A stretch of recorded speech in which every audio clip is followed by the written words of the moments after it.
Welcome to the Health Update. I'm Madison Kasper. With me is Dr. Aarti Raja, Mako Media's Science and Health Advisor. Welcome, Dr. Raja. Thank you, Madison.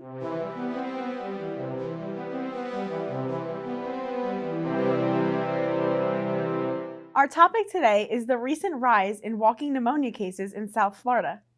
Dr. Raja, what is walking pneumonia? Walking pneumonia is actually an illness that is caused by a bacterium by the name Mycoplasma pneumoniae. So it's an infection with this microorganism that causes the disease that's pneumonia. But the reason it's called walking pneumonia is when an individual has this disease, it's for the most part mild. So they may feel a little down, but they will still be able to go about their regular activities, such as walking around.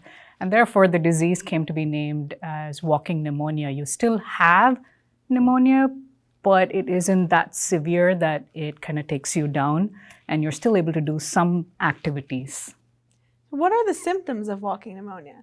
The main symptoms are unfortunately very similar to a lot of other diseases. So the individual is likely going to have a fever, they'll have a cough, they'll probably have a runny nose, and sometimes the cough, the one that is usually indicative that you might have a pneumonia kind of situation, is a cough that likely lasts for a long period of time. And when I say long period, it's somewhere in the order of weeks to sometimes even months.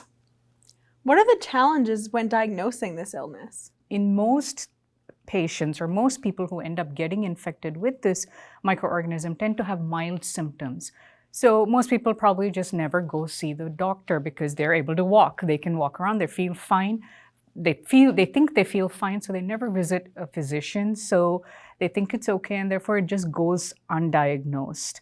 Or it gets misdiagnosed because it looks and feels a lot like any of the other viral illnesses, perhaps, or other bacterial pneumonia kind of disease. So that remains one of the reasons why it doesn't get diagnosed as easily or as rapidly as one would like it to be. Once it is diagnosed, what are the treatments for it? Now, unfortunately, this pneumonia, in walking pneumonia, the organism that's causing the disease is Mycoplasma pneumoniae, which does not do well with antibiotics. So you can throw antibiotics at it, but they're not going to be very effective. So the main thing is one would have to get diagnosed, and they have to point out and say, okay, this is Mycoplasma pneumoniae, so we cannot use the baseline antibiotic, and they would begin with a different antibiotic, a slightly stronger antibiotic as treatment option. That's the only thing that exists. There are no vaccines against this microorganism that's causing the pneumonia.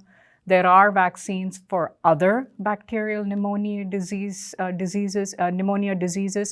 other virally caused pneumonia diseases, but there are no vaccines for this one. So the key would be get diagnosed and then get the right antibiotic for treatment. What preventative measures can someone take to avoid getting walking pneumonia? The best thing to do is to make sure you prevent yourself from getting it, or how do you protect yourself? Now, the preventive measure, unfortunately, is very simple. Fortunately, is very simple, but unfortunately doesn't happen very often. Simplistically, just wash your hands well with warm water and soap will do the trick. If someone is sneezing or coughing, what we teach them from kindergarten years, cough into your elbow. Obviously, don't cough into your hands and then try to shake hands with someone else. So some of the basic hygiene principles will do the trick in kind of preventing spread of this organism. Any last thoughts?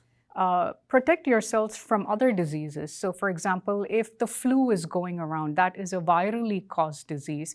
There are vaccines available for that. So protect yourself from all those other diseases, because oftentimes pneumonia, and walking pneumonia included, comes up as a secondary infection. So someone might have had the flu and they think they're getting over it, they recover from it, but inadvertently that illness is then followed by a pneumonia, which is caused by this bacterium. So if you just protect yourself from the first one, from ever getting sick in the first place, then your risk for getting pneumonia, which is usually going to follow this, will be reduced. So that would be my piece of advice.